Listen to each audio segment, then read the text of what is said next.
As part of efforts to build students' interest in science and technology, the Chevening alumni in Nigeria, in collaboration with the British High Commission, is organizing a science competition in Abuja.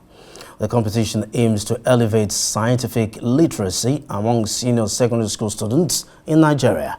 It also aims to enhance the ability of students to use science to explore opportunities within their environment, predict outcomes, interpret specific results, and contribute to technological development.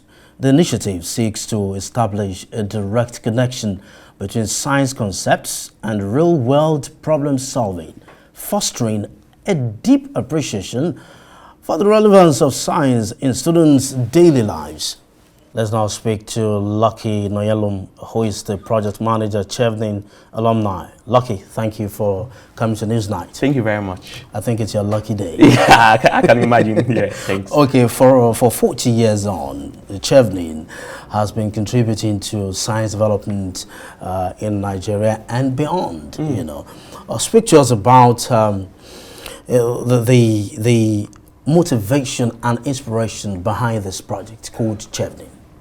All right. So I think specifically I'm talking about the Chevening Science Competition and what came out about the project. So in 2023, I was doing my master's research project at the University of Sussex, England.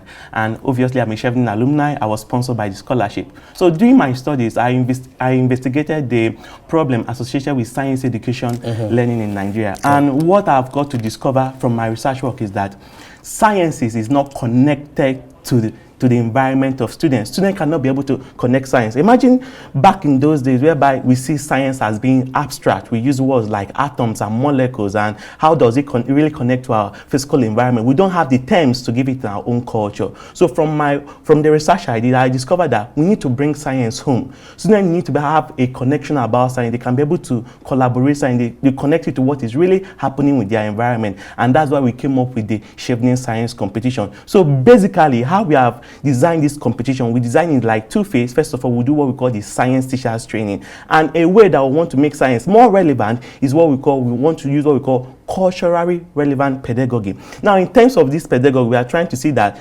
anything that we are asking in terms of science, take for instance sustainable energy, health innovations, we are all putting it in the context of Nigeria. What are the problems Nigeria is facing, and how is the principle of sciences, how is it going to help be able to solve those problems? So that's what we actually came together to actually portray in this competition. So the competition is not just like ticking any boxes, but we are making sure that we are promoting scientific literacy, and that's making sure that our questions are being connected to what Nigeria is facing, the problem, how can we better solve those problems using the principle of sciences. So that's the whole major idea. So we run it in two phases. The way we design the competition in such a way that, first of all, we have what we call a science teachers training. Now, in this science teachers training, we'll develop them. We'll talk about the element and relevance of the science pedagogy, how to make sure that it is culturally relevant. Now, with this particular pedagogy, the teachers can now go back to their school and actually teach these students for them to understand how can we make science more relevant. Now they can now come back together where we'll now do a science competition, and it's going to be a collaborative one.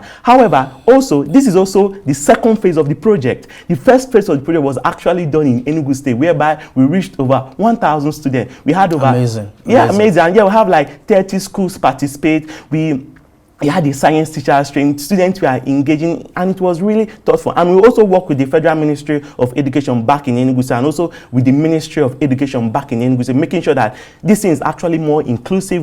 We also reached out to private school, public school, because the idea is that our culture in science, basically Africa, is actually marginalized in science. We need students to actually hear their own voice in science. Yes, not only in science. Let's look at STEM. STEM holistically. I agree with science, technology, engineering, and mathematics. Mathematics, for instance, it's about the simplest course in the world. Very easy to. Yeah, it could be. Yet, a lot of students still find it hard to comprehend what's about the simplest course in the world. So, where is this contradiction coming from? Yeah, and how can it be bettered? Yeah, I think those contradictions that probably the term being used is something that is being gotten from the West. So obviously in the Western language, they use this and once it's being passed down and is not critically passed down to our nation, to Africa, people adopt this thing. And children, take for instance, children maybe in their villages, in their local government, they don't understand this thing. So they start,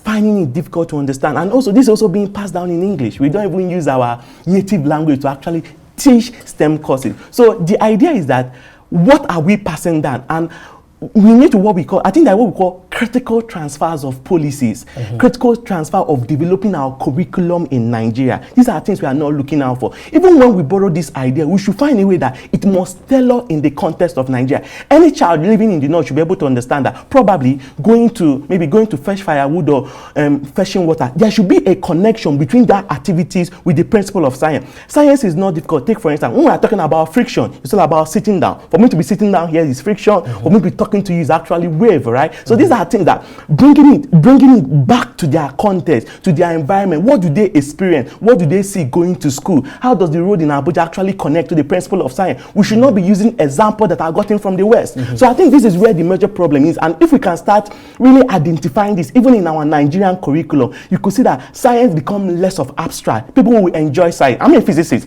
I'm a first-class physicist in Nnamdi Azikiwe University, and it wasn't easy studying physics. But because I'm in a mission making sure that people can understand science, because it is in the center of science and technology, not all over the world, but all over the world and all over in Nigeria. We should be able to make sure that if we can teach science, people can really go into tech, because you need that background of science, that mathematical skill, and making sure that they're understanding very well so that they can be able to actually do their codings and all of that. So I think the problem is that we should make sure that we are critically transferring this policy, making sure that it is relating to the context of the children that is studying. So I think with that, it could be less abstract and it will be more like accommodating and inclusive. Thank you very much. Thank you very much, Lucky, for coming to Newsnight. We just hope that the policy makers heard you and will be ready to do something about STEM development in Nigeria. Thank you very much.